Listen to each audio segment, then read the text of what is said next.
Welcome to Last Word, brought to you by Montgomery Bank. I'm David Jenkins, and once again, I'm joined by Chris, Made in Texas Post. And Chris, it's kind of a first today on the Last Word. We have our first annual Wordies, End of Year Wordies, kind of encompassing the entire school year, and we're also filming in front of a live studio audience. Our first live studio audience who were forced to come here. Well, you know, your children are enjoying it every second. As we can hear the daddy chants from over the side. And funny faces. She's telling you to smile. Would you please smile? Thank you. Now, I'm supposed to do something like this or something. Yeah, something. Okay, well, let's get into our show. And so let's talk a little bit about what the, you exactly. say the companies, we've done these before, but we've individualized them in the past, but this is kind of bringing them all together, so to speak. Right, and this is it kind of encompasses, and some things like our Team of the Year, it encompasses boys and girls, just whatever team we thought would be the best. But we're going to start out with our Male Athlete of the Year, and I'm going to go ahead and I'll throw mine out there. Mine's Cavante Mitchell from Kennett, an outstanding basketball player, 24 points a game, 10 rebounds a game, or somewhere close to that. Outstanding baseball player drafted by the Cubs, signed to play with SEMO. Just outstanding athlete, encompasses, I mean, it to me is the definition of athlete, and you have one as well that fits that bill. Yeah, and if it's not Daryl Monroe, then you're just wrong. You just are. You know. And the guy can do it all. He reminds me of Coney Ely back in the day. You put a tennis racket in his hand, he can go out and play tennis for you. He's one of those guys that can just do anything on a court, field, what have you. 1,400 yards rushing in football, 25 touchdowns, all-state basketball, 20 and 14 or 12, I don't know, rebound stats, whatever. He grabbed every rebound, it seemed like. But, he's just that guy that kind of, you hear athlete for this year, and he pops in my head first. Well, yeah, I've been wrong before, but there's nothing wrong with either one of them. I think they're both great athletes, and we can't agree on everything. So, I think, but on both of them, Cavante Mitchell going to the Cubs, to me, that was being drafted in 13th round. That's very impressive. No doubt. Yeah. And so, I think like I said, both of them epitomize athletes, and one thing that it kind of is noticeable to me, Cavante was going to SEMO to play baseball. Daryl's going to SEMO to play football. I mean, both of them, SEMO's really starting to get the cream of the crop, and which is about time. Yeah, and we've said before that the top athletes need to go to the biggest school around here, and they're starting to stay there, and that's a win for SEMO. That's a win for our area, and if we had an award for best college, it'd go to SEMO this year because they made a stamp as far as on athletics go this year. They're really hitting hard, and it started with football with new coach Took, and his kind of making a stamp on here, and basketball too, girls and everything. They're starting to kind of make their mark in that area. And it's about time. And as someone who graduated from SEMO, I love the fact that they're finally starting to make some headway. Yeah. Because for years it was a bunch of kids that we'd never heard of coming from Memphis and St. Louis and even further away than that. And I like having some local kids whenever I go to games to watch and to see. And we even have I think Will Hallfield, who was on the basketball team last year. I think he's going to be like a graduate assistant coach or some sort of graduate like that, coach, which is that's just outstanding. And I love it. And we'll get back on point here. We'll get back on track here with our female athlete of the year, and I'll let you go first on that one. Michaela Waldner. If you don't know this girl by now, you probably should. She's a sophomore this year. She plays 5 sports: track, tennis, basketball, football, and soccer. Football? Yes. That's right. Now, there's 2 sports there that Dexter, you would think that Michaela Waldner wouldn't play. It's football and soccer. Football, she's the kicker for the football team. She plays soccer just for fun, for club teams or whatever, and she's a nationally ranked soccer player for college recruiting. Yeah, I've heard as far as that big goes. schools are after her for that. Some top girls, women's soccer programs are after her as far as in the college ranks. And she did a great job on the football field, kicking too. Exactly. I say they line her up a linebacker. They need some help there anyway. I tell you what, the way she plays defense on the court, she could probably tackle a few people too. I mean, she goes out there. She's an instant. She's spark on the court for the Lady Bearcats basketball team. As far as track goes, she's all-state in both hurdle events, the 300 hurdles, which is what it's known as the man event. But you have to have that kind of athleticism to run that sort of event, and the hurdles and the 100 hurdles, and she's just all around female athlete as far as that goes, bar none, top. She epitomizes everything as far as that goes. Funny you mentioned hurdles, because my female athlete of the year is Addie Kielhoffner from Oran, and she's a senior, but she also ran the hurdles and was all state in hurdles, and you've got to be athletic to run the hurdles, like you said. And Addie Kielhoffner, not only did she do the hurdles, but she was on the softball team, volleyball team, basketball team, outstanding player in all of those. They won district titles in softball and basketball. Like I said, she made it to state in track and was all state in track. She's a senior. She's been doing this for 4 years, and just an outstanding athlete. And I think that for me, she's a female athlete of the year. Not that there's anything wrong with Michaela Wallner, because she's right. I mean, she's outstanding too. She was my 1B, 1A and 1B, and the thing about both of them is they have they're very nice girls off the field or track or whatever, and then when they get on, they just have this certain fire about them. They're on there, they're fiery, they're out there to compete. They have that competitive drive, and that to me just says that they're going to do well in their high school and after that. They seem to put all that competitive drive in even non-sports, and that's what the similarities there as far as right. And both of them have the ability to play different sports and play them well. Yeah. And that's something you don't see a lot anymore. A lot of times, you're specialized in one sport, and I love seeing the fact that these girls go from one to another, and I love it. Now we'll go to our team of the year, and this doesn't. It could be a boys team, girls team, doesn't matter what. Any sport, any team, any time of the year. For me, it was the Dexter girls basketball team. I thought they dominated around here locally all year long. Not only that, but they went to state, finished second in state, and played probably one of the nationally ranked number 2 team in the nation, and they played them well, about as well as they could. I think Dexter would have won state in any other class, but I just think that they were outstanding this year. And like I said, the way they dominated locally, all the talent Southeast Missouri, the way they dominated, they were just my team of the year. This is one where we agree on, because when you talk about dominance in this area, no one completely picked apart this area like the Lady Bearcats basketball team did. They had 4 of their players go on to sign college letters of intent. I can't think of a team that's done that previously, other than another Lady Bearcat team that did that with the Heil twins and Jill Temples and Ashley Taylor. That's very rare that you have that happen, and to have a team have the success that they did, and just kind of, like I said, just kind of take over their sport of this area, that's you can't really compete with that as far as that goes. And they were fun to watch too, and a bunch of good girls, and have great coaching, and both Coach Chad Allen and the assistant Eric Seitz.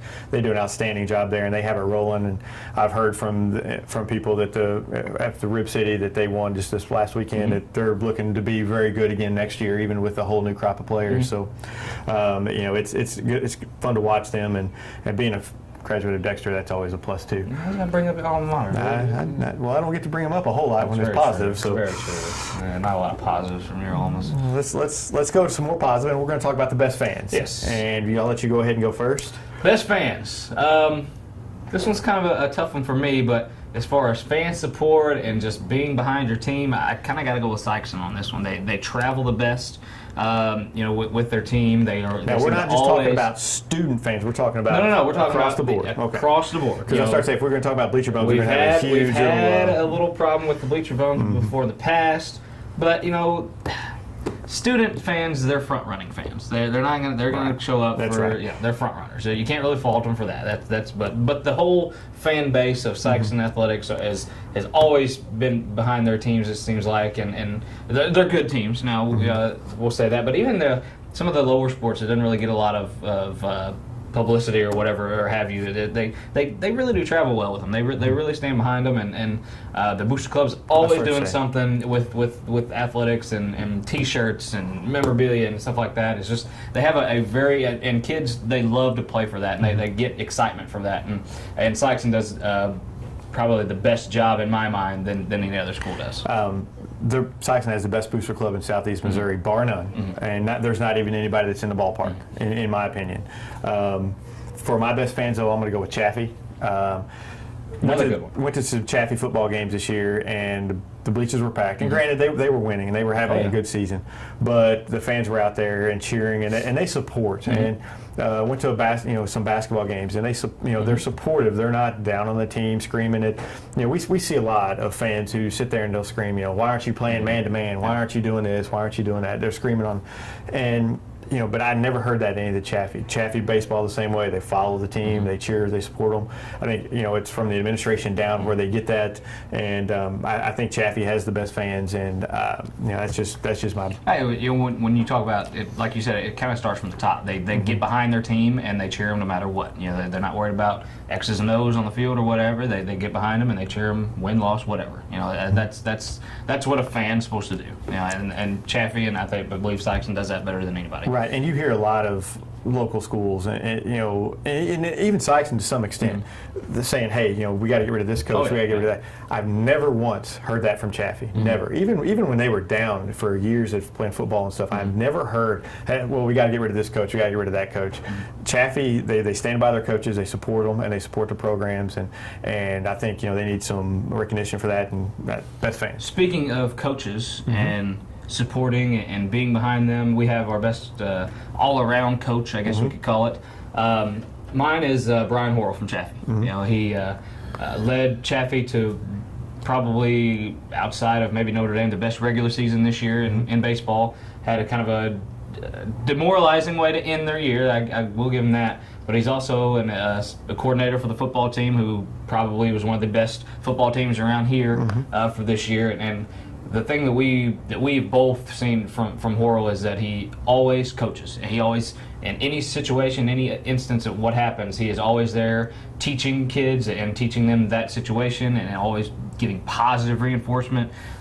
He's really a gem for our area. I think he's, when you talk about one of the great actual coaching jobs that he does, he is always on it. He's always teaching, and he's right up there with some of the top in my mind as far as coaching goes. And I'll agree with that. He's always been a class act. He's been around forever, and he, like I said, he's always been a class act. Great guy. For me, my coach of the year is going to be Joe McClarty from New Madrid. He's did an outstanding job with the baseball team they had this year. I don't think anybody thought New Madrid was going to get back to the Final Four, and included. I know it. No. And he just gets the best out of those kids. And a lot of the just looking out there, there's not a ton of baseball talent. I mean, just you're not going to see anybody drafted out of that group, but they play well together. They love playing for Coach Mack, and it's just a testament to him to do what he did with that group, and so he's my coach of the year. Now, our final award, our biggest possible award that we're going to have today, is kind of basing it on the Presidential Cup for college. The best, whoever has the most district titles, blah blah blah, goes farther, whatever have you. That we're kind of basing it on that. So we're calling it our Prep Cup. Prep Cup for this year. Jenks, would you like to announce our Prep Cup award winner, our first ever Wordie Prep Cup award winner? It's going to Notre Dame. I'm sorry, Sykeston, but it's going to Notre Dame. They, as far as district titles, we kind of based on district titles, how far they make it, what kind of teams they have during the regular season. Notre Dame, it just kind of stands heads and tails above all the other programs around here. I know we're going to get a lot of, they're a private school, but it doesn't matter. They're in Misha. I don't care. Blah, blah. They had a great year this year. They won some district titles in soccer and I don't know, help me out here, golf. They did extremely well in golf. They had.